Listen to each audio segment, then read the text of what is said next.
Also somewhat surprising, Ohio State, Illinois, David. Terrell Pryor not looking very Heisman-like. And Ohio State only ended up beating Illinois by 10. Well, no, Terrell Pryor looked pretty bad. 76 yards passing. That's not going to cut it against anybody. I mean, 24 points against this Illinois defense. Doesn't big take run it. right here. But that was his only big run of the game. Yeah, and he had 100 yards rushing, but still, the 76 yards passing is a glaring weakness. I mean, that Illinois defense doesn't take a genius to know that Ron Zook probably didn't recruit a very good defense. He looks like a dead man walking on the sideline. So, I mean, this is an embarrassing team to struggle with, and Ohio State tends to struggle with Illinois. So, I mean, I guess that's something in their favor. But with that being said, this is a game that Ohio State should win, similar to the Eastern game. Yeah, well, Illinois, not a great team, but when they had juice at least, always presented some problems for their opponents. But let's talk about Iowa at Penn State. Of course, last year, Penn State came into that game highly ranked. It was in Happy Valley. It was Penn State at Iowa. Last year, it was Iowa at Penn State. Iowa with a big upset over number 9 at the time, Penn State. This year, Penn State goes to Iowa. Both teams had already lost a game non-conference, Arizona and Alabama, respectively, and Iowa just steamrolled Penn State. Iowa did. The score is a little deceiving. Robert Bolden struggled. He was 20 for 37 with a pick. The Iowa defense was impressive, only allowed 301 yards of offense and only 54 rushing yards on 23 attempts. Evan Royster has to play better than that for Penn State to win games. And scoring, the problem once again for Penn State, just unable to get the ball into the end zone. And if Penn State continues to have problems moving the ball forward, not even moving the ball, but putting it in the end zone, they're not going to win many games with the way Bolden's been playing. That was a big hit. I played one right there. It certainly was. David, do you feel more confident now about Michigan traveling to Happy Valley for that previously much anticipated hype game, but now just kind of another game in the Big Ten schedule? Well, I think that as this game approaches and we see Penn State play more and more, I think you have to feel more comfortable. Michigan's going to put up a lot of points against every team on their schedule. Penn State's no exception. So if Michigan can put up 30, 35 points, I just can't see that Penn State offense getting it into the end zone, as Adam said, 3 or 4 times, let alone 5 or 6. So I think Michigan's looking pretty good going into that Penn State game, and you have to feel a little bit better if you're a Michigan fan. And Penn State struggled with Temple as well, who's not exactly a juggernaut. I mean, a decent team, but not a juggernaut. So we'll have to see where that goes. And actually, though it's out of order, could we see the Big Ten results from this past weekend? Not much happened outside of those games we just mentioned. Northwestern going out against Minnesota. That one, if Northwestern fan base was rabid, which it is certainly not, they're going to be upset with that. And then we already talked about those other games. You can take a look at the standings. Of course, Michigan atop them, along with Michigan State, Ohio State, Northwestern, Iowa with the one non-conference loss, but it really doesn't matter in Big Ten play. And of course, once it rolls over, Minnesota lurking there at the bottom. I don't know why I'm so obsessed with Minnesota being bad. Just having lived there, I think I take particular pleasure out of it. Well, let's move on to the national scene. We already saw the top 25 standings, but the first game, usually the biggest game, cocktail party, Florida-Alabama, David, didn't quite turn out as exciting as some people hoped. Well, no, and you have to look at that Alabama defense first and foremost. Everybody says that they're an inexperienced defense, a lot of new starters, but they came up big. 4 turnovers against Florida. Florida actually outgained them. So you have to take into account the fact that that defense is really exceeding expectations, and expectations for a number 1 team are usually pretty high. Alabama's looked very good this year. They didn't get a lot of the passing game, under 100 yards for Craig McElroy. Rushing game was a little subpar compared to their standards. So Alabama, without a lot of offense, won this game pretty handily. Craig McElroy on game day on Saturday had a profile piece. Hasn't lost a game since middle school. He needs to lose a game. He needs to lose a game. And my favorite part about that, though, is you have Denard, who's very humble. He doesn't have cable. He doesn't feed into his own hype, or whatever. Craig McElroy, Aaron Andrews is asking him about how he's been undefeated for so long, and Craig McElroy said, "Yeah, I remember losing that game in middle school, and right then I decided never to lose another football game." It's going to happen at some point. I right, fear for the world. He's doing everything, right? I mean, there's not 10 other players on the field with him. He hasn't had a lot of close calls. He did not play well. He threw for under 100 yards. It was the ground game and the defense that kept Alabama in the game. And 4 turnovers by Florida didn't really hurt. Jason Brantley, not exactly the next Tim Tebow. Adam, Red River Shootout, Oklahoma, Texas. Texas now 2 straight losses the big one against UCLA, and then Oklahoma was was definitely the better team. Is Mac Brown 2010, Lloyd Carr 2007, 2007? I don't think so. I mean, Texas is working with a young team. You're going to go through struggles, a new quarterback like I talked about last week. And they had a chance at the end, but they muffed a punt. They were down 8, and they muffed a punt with 1:40 to go. That's taking yourself out of the game. I mean, Mac Brown, he's proven himself to be a good coach, and he's having some struggles right now. But I think when it's all said and done this season, Texas will end up having a top 25 season. You know, not like we were used to seeing with Colt McCoy, but they'll be up there. Or Vince Young. And then finally, the biggest game where game day went last week, Stanford, Oregon, David.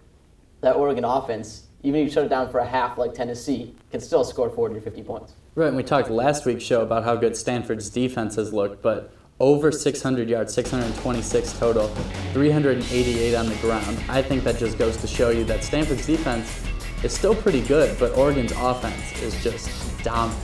It's going to be very difficult for Pac-10 Conference, which, let's be honest, has a lot of pretty good teams, but not a lot of great teams. I think Oregon can pretty much run the table through that conference, and they're looking very impressive. Even have a chance to pass up Ohio State in the rankings, as we saw in games and books this week. So, Oregon, very impressive game. You know, with Jared Masoli last year, Oregon looked really, really good as well. Went to the Rose Bowl. Ohio State kind of changed some perceptions about that. So, Pac-10 certainly on the rise, I would say, overall, especially with Stanford, you know, coming of age, so to speak, in the last couple years with Jim Harbaugh. But I don't know. I'm always quite skeptical of Pac-10 offensive numbers, even though Oregon, I think, might be an exception. And finally, we'd be remiss not to mention that game day will be in South Carolina for the Alabama-South Carolina game, Adam. 2 top 20 teams are going to play at the Big House next week. Where's the decision? What went into that decision? Nothing intelligent went to that decision. I mean, you have 2 top 20 teams, the only matchup of undefeated teams, I believe, next week. And game day has been to an Alabama game. This is their third trip to an SEC school this year. Come to Ann Arbor. I was there in 2007. It was a good environment. Had a sign. Had fun for like the 10 minutes my sign was up. And I'm thoroughly disappointed in the producers of game day. I'm calling you out, whoever you are.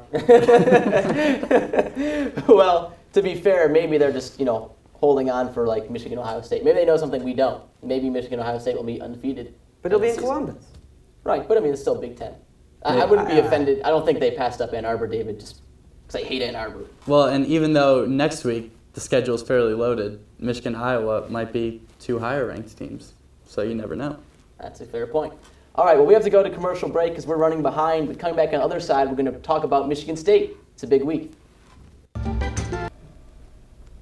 Welcome back to Varsity Blue. Alex Prasad, Adam Brewster, David Nows. And we're going to welcome in Lauren Winfrey right now. And Lauren's going to tell us a litlittle bit about how Michigan State's 5-0 season has gone thus far. Lauren?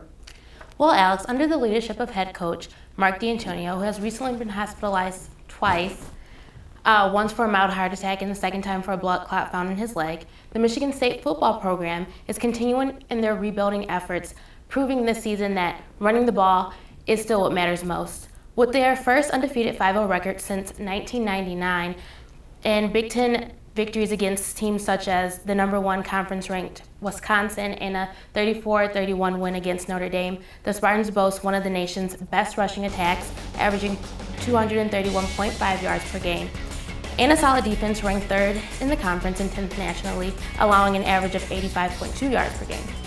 Some standout players so far this season have been, of course, QB Kirk Cousins, who proved himself in the Wisconsin game, completing 20 of the 29 passes for 269 yards, 3 touchdowns, and 2 interceptions. It was also the result of the game that led to the naming of junior wide receiver Keyshawn Martin as the Big Ten's Special Teams Player of the Week, and standout defensive player linebacker Greg Jones has also been a key component in this season's success, placing 4th on the Michigan State all-time tackles list with an impressive 400 tackles so far this season. State's win against Wisconsin brought the team national respect and validated their contingency for the Big Ten title. The Spartans have the opportunity to gain even more respect and national recognition this weekend if they are successful in beating Denard Robinson and arch-rival Michigan. The only question remains now, will they win the game? All right, well, thanks a lot, Lauren, for that. So, guys, let's get right to it. Let's start with Michigan on offense. David, what do you expect to see? And Like, will the Michigan offense continue to roll against Greg Jones, and 10 other guys? Well, I think if you see the Michigan offense be able to run the ball against this defense, they'll be able to run it against anyone in the Big Ten. Greg Jones, Eric Gordon, very good linebacking core. You will be able to see this Michigan offense run the ball against this defense and any other team they face. Denard Robinson, too good. A lot of pretty solid backs in the backfield.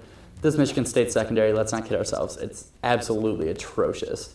Michigan's going to be able to throw the ball. You might see a 300-yard passing game from Denard Robinson as well. So he's going to put up big numbers. Michigan's going to have no problem scoring. So I wouldn't expect that Michigan State defense to look very impressive. Michigan State's secondary was actually worse than Michigan's last season, if you can believe that.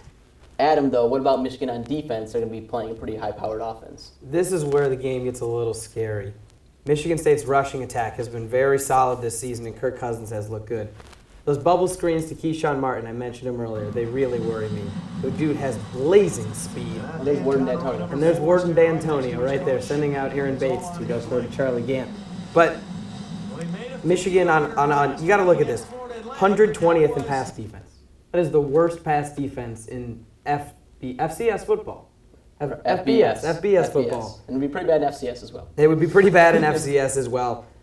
They're just allowing too many yards. I fear a little bit for what Kirk Cousins could do.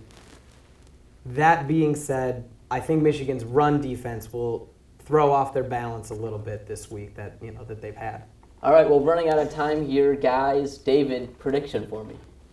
I picked Michigan to start 6-0, which means they would have to win this game. I've got them in a close one, 42-38. I think it all matters. It comes down to who has the ball last. It's going to be a good game. Adam? I also picked Michigan to win to start the season, and we're going to stick with that pick, and it'll be a high-scoring, close game as well.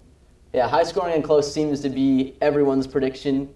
Of course, I picked Michigan to lose to Indiana, precisely for what exactly happened right over my shoulder here, which is last team that gets the ball wins, and flip a coin who's going to get the ball last. I expect something similar, but I don't think it's going to be quite as high-scoring as everyone thinks. I think there's going to be some mistakes, there's going to be some nerves. I have a hard time seeing Michigan winning, though. I just do. It's just a fact. I'm just pessimistic, and I've been scarred by too many 3-9 non-bowl seasons to expect anything but disaster. I hope I'm very wrong. That's all for this week on Varsity Blue. Hopefully next week we'll be talking about a huge victory over Little Brother led by Warden D'Antonio.